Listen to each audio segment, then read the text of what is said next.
네, 오늘 준비한 논문은 이제 원스텝 디퓨전 비아 숏컷 모델이란 논문이고, 그 작년 ICR 2025년에 나온 논문입니다. 그리고 이제 뭐 저자는 이제 저희가 좀 잘 아는 세르게이 레빈이랑 피터 아빌 연구실에서 논문이 나왔습니다.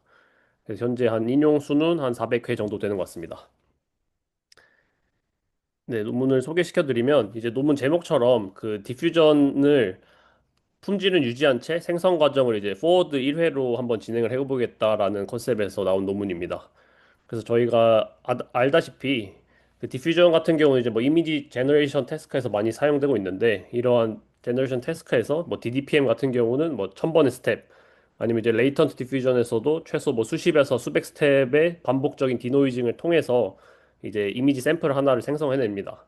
그러다 보니까 이제 뭐 샘플 하나 생성하는데 네트워크를 이제 수십 번 호출하는 경우가 있고 또 이제 최근에 뭐 월드 모델이나 뭐 월드 액션 모델 같은 경우에서도 이제 당연히 이미지 복원이 필요하다 보니까 디퓨전 기반으로 많이 생성을 진행하게 되는데 좀 대표적인 이제 NWM 같은 논문에서도 이제 디퓨전을 통해서 한번 플래닝을 진행해 보게 되는데 이런 플래닝 같은 경우는 이제 뭐 월드 모델 이용한다면 이제 후보 궤적 K개 그리고 뭐 예측하려는 호라이즌 H 그다음에 디노이징 스텝 N번의 포워드 하면 이제 뭐 K 곱하기 H 곱하기 M의 엄청 큰 숫자, 뭐 예를 들어 막 5천에서 뭐 1만이 되는 포워드 스텝이 한 번에 플래닝 하는데 필요하게 됩니다.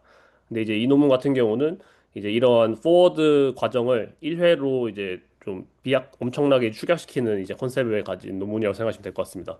실제 아래 이미지를 보시면 이제 기존의 플로우 매칭 방식은 이제 보통 이제 한 뭐 128번의 스텝이 필요한데 디노이징 하는데 이제 128번의 스텝으로 했을 때는 이제 깔끔한 이미지가 나오는 반면에 이제 싱글 스텝으로 하면 이제 아래 그림처럼 많이 깨지지만 요 논문에서 제안하는 방식으로 진행하게 되면 이제 원 스텝에서도 이제 충분히 좀 괜찮은 결과를 얻고 뭐 당연히 128 스텝 했을 때도 이제 좀 더 좋아지는 모습을 볼 수가 있습니다. 그래서 이제 논문의 이제 소개에 앞서서 이제 살짝 그 플로우 매칭에 대해서 설명을 좀 짧게 드리겠습니다. 이제 플로우 매칭 같은 경우는 이제 디퓨전이랑 비슷한 것이라고 생각하시면 될 것 같습니다. 이 방식 같은 경우는 이제 노이즈를 데이터로 변환을 하는 일종의 벡터 필드를 학습하게 되는 것입니다. 디퓨전 같은 경우는 이제 노이즈를 추가해서 이제 뭐 노이즈를 제거하는 방식으로 학습하게 된다면 이 방식은 이제 어쨌든 뭐 데이터로 노이즈에서 데이터로 갈 수 있는 어떤 이제 벡터 장을 학습을 해가지고 이제 그러한 경로를 학습하게 된다고 생각하시면 될 것 같습니다. 그래서 이제 뭐 수학적으로는 디퓨전을 동등하고 다만 이제 디퓨전은 좀 더 이제 뭐 곡선에 가까운 형태의 복원을 시작한다면 요거는 이제 좀 직선에 가까운 형태로 생각하시면 될 것 같습니다. 그래서 그림으로 짧게 설명드리면 학습 방식도 이제 단순한데 예를 들어 이제 노이즈 x0고 x1이 데이터라고 치면 결국 이제 x1 x0에서 x1으로 가는 어떤 이제 벡터 필드 방향만 알면 되니까 그게 이제 우리가 네트워크에서 학습하고 싶은 이제 타겟이 됩니다. 그, 예, 요 식을 보시면 이제 임의의 x0에서 x1으로 갈 때 좀 뭐 선형 보관을 해가지고 이제 중점을 하나 찾아내면 이런 식으로 저희가 쓸 수가 있게 되고 그럼 이제 이 네트워크 학습하고 싶은 거는 이 임의 중점에서 어느 방향으로 가면 될 것인지 X1으로 갈 때 어떤 방향을 띠면 될 것인지에 대해서 네트워크가 이 V라는 네트워크가 추정을 하게 하는 겁니다. 근데 이 값 자체는 사실 이제 X1에서 X0를 뺀 값이 이제 방향이라고 생각할 수 있기 때문에 학습 자체도 엄청 단순하게 이제 이 V라는 네트워크가 이 속도 혹은 뭐 벡터를 찾는다라고 생각하시면 될 것 같습니다. 그리고 이제 인퍼런스 같은 경우도 이제 임의의 점에서 이제 어느 방향으로 가면 이미지가 생성될지에 대해서 이제 n번의 스텝을 통해서 인퍼런스 진행해서 원하는 데이터의 분포를 이렇게 한 칸씩 한 칸씩 한 칸씩 이동한다고 생각하시면 될 것 같습니다. 그래서 일단 플로우 매칭 자체도 일단은 컨셉상으로는 일종의 한 번의 스텝만에 예측을 하겠다는 거지만 실제 생성에 이제 n번의 네트워크 그 n번 정도의 포워드가 필요하다고 생각하시면 될 것 같습니다. 그래서 만약에 이제 이러한 이 MA라는 횟수를, 그러니까 네트워크 포워딩 횟수를 이제 1로 줄인다면 실시간으로 이제 생성이 가능할 할 텐데, 만약에 이제 기존 모델을 한 번에 이동하게 된다면, 이제 오른쪽 아래 그림처럼 사실 이제 제대로 당연히 동작을 하지 않게 됩니다. 근데 사실 이제 이 네트워크, 이 플로우 매칭에서 이 벡터 필드를 당연히 이제 이 모든 데이터 분포에 대해서 배우면 좋겠지만, 사실 그거는 이제 물리적으로 불가능하다 보니까, 이제 이 앞에 그림처럼 이제 이 여러 개 X0, X1의 쌍을 통해서 네트워크를 학습하게 됩니다. 이렇게 하다 보니까 이 이게 실제 OD 분포가 이렇게 돼 있다면 이 위쪽이 이제 노이즈고 아래가 이제 데이터 분포라고 생각하면 이 중간에 이제 이런 벡터 필드를 통해서 들어와야 되는데 사실 이제 이 만약에 원 스텝으로 뛰게 된다면 이제 이 중간에 예를 들어 이 가운데 지점은 어떤 여러 가지 데이터들 쌍에 대한 평균 벡터라고 생각하시면 될 것 같습니다. 벡터가 되기 때문에 사실 이제 제대로 된 위치로 가지 못하고 예를 들면 이 뭐 중간점으로 가는 모드에서 실제로 의미 없는 모드로 가거나 의미 없는 데이터에 도달하기 때문에 이 플로우 매칭에서도 이제 현재 위치 근처에서만 실제로 유용한 벡터 필드를 가지고 있기 때문에 여러 번의 점프가 필요합니다. 여러 번의 스텝이 필요하다고 생각하시면 될 것 같습니다. 그래서 실제로 그림에서도 보면 이 한 4스텝 정도는 돼야 이제 실제의 원하는 분포로 이제 도이지에서 이동을 할 수 있다. 이게 스텝을 줄여가면 줄여갈수록 이런 평균에 수렴하기 때문에 이런 잘못된 위치에 도달한다고 볼 수가 있습니다. 그래서 이 논문은 이제 기존의 플로우 매칭 이런 단점이 있기 때문에 M을 1로는 할 수가 없다. 그런데 이제 이 논문에서는 M을 1로 하는 이제 싱글 포워드 스텝으로만으로도 한번 이제 도달할 수 있게 해보겠다라는 게 컨셉이라고 생각하시면 될 것 같습니다. 그래서 결국엔 M 스텝 지점을 한 번에 있는 직선을 찾고 싶어 하는 거고, 뭐, 요 지점에서 이 중간 지점을 한 번에 점프를 하고 싶어 하는 건데, 이게 일종의 뭐, 숏컷의 개념으로 생각할 수 있는데, 만약에 뭐, 숏컷을 저희가 단순하게 이런 데이터 쌍들을 찾아가지고 해서 학습을 하게 되면 학습할 수 있겠지만, 결국엔 이런 숏컷을 만들려면 N번의 적분이 필요하기 때문에, 뭐, 기존 앞에서 N번 포워드 하는 거랑 뭐, 같다라고 생각할 수가 있습니다. 그래서 이 논문에서 이제 다른 방식으로 이걸 해결하게 됩니다. 그래서 이제 기존에도 뭐 이런 걸 해결하고자 하는 두 가지 방식, 크게 보면 두 가지 형태의 방식들이 있었습니다. 하나는 이제 티처 디스틸레이션을 해가지고 이런 저희가 일반적으로 아는 티처 스튜던트 네트워크를 해가지고 티처는 여러 멀티 스텝 티처를 학습하고 스튜던트가 원 스텝을 예측하게 하는 식으로 학습하는 방식이 있었습니다. 하지만 뭐 요거 같은 경우에는 당연히 이제 티처와 스튜던트 두 개의 파이프라인 학습해야 되고 이 스튜던트 같은 경우는 원 스텝 예측만 하다 보니까 이제 이 오히려 이제 멀티 스텝 더 많이 잘 해봐라고 하면 오히려 성능이 떨어지는 형태가 있었고 아니면 이제 이런 티처 네트워크 없이 싱글 트레이닝으로 하는 방식이 있었는데 이러한 방식들은 대부분 뭐 너무 길게 설명 오래 걸려서 그냥 셀프 수법의 방식으로 하다 보니까 이게 어찌 보면 뭐 하이퍼 파라미터에 많이 민감하고 뭐 데이터에 대한 드리프트가 많이 발생하는 좀 단점들이 있었습니다.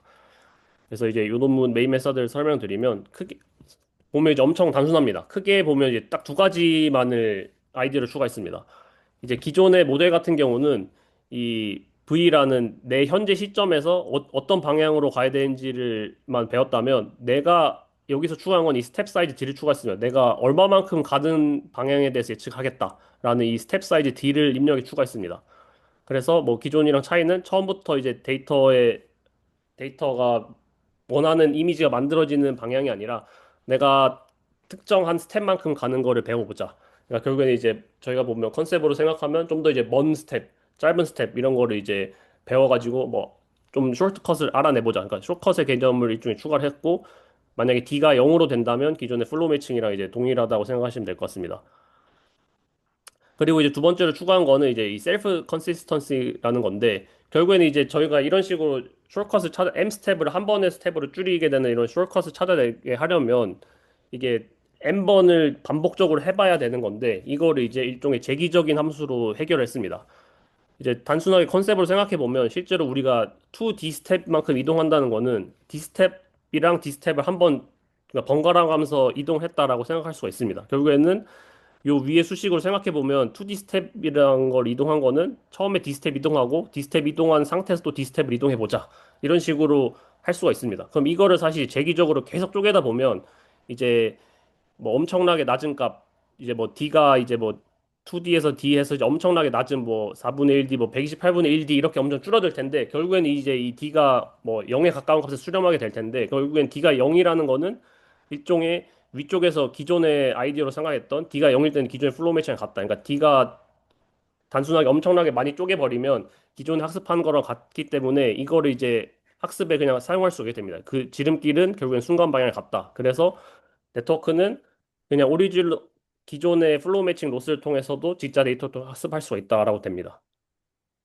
그래서 이제 컨셉적으로 보면 그냥 딱 두 가지. 그냥 내가 얼마만큼 갈지를 예측하는 거를 입력에 추가를 해줬고, 그럼 얼마만큼 갈지를 사실 기존에는 뭐 적분 계속 n번 했을 때면 n번을 연속해서 하면서 진행해야 되는 거를 이 논문에서는 그냥 컨셉적으로 계속 쪼개가면서 낮춰나갔고 단계들을 제일 최하위 단계는 기존의 D 이퀄 제로인 그냥 플로 매칭 로스랑 똑같다라는 걸 이제 뭐 수식적으로 보여줬습니다. 그래서 실제 이제 알고리즘 돌아가는 것도 보면 실제로는 이제 아래쪽에 있는 빨간색 박스 하나만 추가됐다고 생각하시면 되는데 기존에 이제 배치의 4분의 3은 일반 플로우 매칭 학습을 합니다. 그래서 D 이퀄 제로 해가지고 이제 진짜 데이터들을 통해서 학습을 하고 나머지 4분의 1에 대해서만 정답을 자기 자신의 뭐 반걸음 두 번, 그러니까 이 아래 그림처럼 보시다시피 아까 말한 2D 스텝을 갈 때 D 스텝을 두 번 가는 거를 이제 학습을 하게 됩니다. 그렇게 되면 이제 결국에는 이 네트워크가 학습 단계에서 예를 들어 내가 1만큼 갈 거를 이제 0.5만큼 가는 걸 두 번의 합이다. 뭐 0.25만큼 가는 거를 네 번 하는 거랑 같다라는 걸 이제 네트워크가 학습을 통해서 알게 됩니다. 그렇기 때문에 이제 이 알고리즘적으로도 크게 이제 뭐 추가되는 건 없고 그냥 결국에는 이제 이 중간 자기 자신에 대해서 한번 추정하는 거를 로스에 한번 집어 넣었다라고 생각하시면 될 것 같습니다. 그래서 이제 학습 안정화를 위해서는 여기 스탑그라드를 안 넣으면 이제 타겟도 로스가 있고 본인도 로스가 생기다 보니까 이 타겟에 대해서는 스탑그라드를 넣어가지고 이제 본인에 대해서는 이제 최적하지 않게 일단은 뭐 이런 식의 짤막한 이제 아이디어도 있고 뭐 그냥 EMA를 통해서 안정화시켰다. 그래서 이렇게 하다 보니까 기존 배치 4분의 3은 일반 플로우 매칭이고 4분의 1만 이제 뭐 자기 자신을 통해서 이제 얼마큼 여러 개의 조합을 어떻게 하면 되는지 학습했기 때문에 실제 학습 자체도 한 16% 정도만 추가적인 학습을 진행하게 되었다고 생각하시면 될 것 같습니다. 네, 그래서 이제 결과 같은 경우는 이제 이미지 태스크에서 보시면 이제 숄커 모델 같은 경우는 이제 디노이징 스텝이 뭐 늘면 당연히 성능이 좋아지지만 FID가 이미지 유사도인데 낮을수록 좋은데 이제 스텝이 당연히 크면 좋지만 이제 스텝이 1이어도 엄청나게 좋은 성능을 보이고 기존의 플로우 매칭 같은 경우는 이제 스텝이 낮아지면 낮을수록 성능이 이제 떨어지는 걸 볼 수가 있습니다. 네, 오른쪽 표도 마찬가지고 그리고 이제 뭐 이 논문에서 이 네트워크 사이즈 당연히 늘렸을 때 성능이 좀 더 좋아지지만 일단은 네트워크 사이즈도 이제 한 라지 정도 사이즈가 되면 이제 충분히 이제 비슷한 값을 낸다라는 걸 볼 수가 있고 또 이제 특이하게도 이 논문은 이제 또 디퓨전 폴리시에도 한번 적용해봤습니다. 이미지 제너레이션 태스크뿐만 아니라 이런 액션 폴리시, 액션을 디퓨전을 만드는 태스크에도 적용해봤는데 원 스텝을 했을 때도 이제 디퓨전 폴리시보다 뭐 좋은 성능을 훨씬 냈고 이제 뭐 100번의 스텝을 한 디퓨전 폴리시랑도 거의 비슷한 성능을 내는 걸 확인할 수 있었습니다. 그래서 이제 논문을 마지막 정리를 하면 이제 논문의 리미테이션으로 볼 수 있는 거는 사실 이제 원 스텝으로 하다 보니까 결국에 이제 품질 격차가 있을 수밖에 없습니다. 만약에 이제 저희가 뭐 연구실에서 이미지를 이제 엄청 정밀하게 생성하고 싶으면 사실 이제 당연히 128 스텝을 하는 게 원 스텝보다는 성능이 좋습니다. 요 값만 봐도 뭐 DIT 기준으로 128 스텝 한 게 값이 훨씬 낮은 걸 알 수가 있습니다. 그리고 이게 학습하면서 어찌 보면 이런 숏컷을 배우다 보니까 이런 이 클래시파이어 프리 그라디언트 스케일들이 학습 시에 고정이 됩니다. 그래서 원래는 이제 일반적 이미지 생성할 때 내가 뭐 사과에 대해서 많이 만들고 싶다고 하면 이런 사과에 대한 가중치를 늘리면 사과의 뭐 유사한 형태가 훨씬 더 많이 생성이 되는데 요런 거를 이제 인퍼런스 때 그런 하이퍼 파라미터 튜닝을 할 수가 없습니다. 이 메서드는. 왜냐하면 이제 그러한 점핑 과정을 이제 특정한 파라미터에서 배웠기 때문에 이러한 뭐 사과에 대해서 더 만들고 싶으면 그런 거에 대해서 추가 학습이 필요하게 됩니다. 그리고 이제 이 논문 같은 경우는 아까 보신 것처럼 이제 뭐 홉을 여러 번 띄어서 이제 재기적으로 풀어냈는데 그 재기적으로 하는 뭐 스텝을 얘네들이 이제 7개로 정했습니다. 근데 사실 이 7이라는 숫자에 대해서 좀 이론적인 보장이 없다는 단점이 있습니다. 예. 그래서 마지막 정리를 드리면 그 스텝 사이즈 D를 이제 그 플로우 매칭 식에 추가를 하고 그리고 이제 이런 재귀적인 해법을 통해서 기존에 뭐 한 128번 뭐 256번의 디퓨전 스텝을 원 스텝으로 이제 획기적으로 추격을 해냈습니다. 그리고 이제 이런 거를 이제 뭐 티처 네트워크나 이런 거 없이 싱글 트레이닝과 한 16% 정도의 추가 학습으로 이제 멀티 스텝과 유사한 제너레이션 능력을 이제 발휘하는 논문이다라고 생각하시면 될 것 같습니다. 그래서 이제 저희가 연구 같은 경우는 이제 워낙 이제 엣지 디바이스에서 저희가 많이 쓰다 보니까 이런 디퓨전 같은 거에 대해서 좀 스텝을 많이 늘리는데 한계가 있었는데 요 논문에서 이제 당연히 이제 128 스텝 하는 게 성능은 좋지만 이제 원 스텝으로도 충분히 꽤나 좀 괜찮은 성능을 내서 저 연구실에서도 이제 뭐 디퓨전 폴리시나 아니면 이제 월드 모델 학습 과정에서 좀 뭔가 올인이나 이런 엣지 디바이스에서 또 이제 이런 디퓨전을 좀 돌릴 수 있을 만한 아이디어를 이제 찾을 수 있을 것 같아서 한번 논문 준비해봤습니다. 제 발표 여기까지입니다.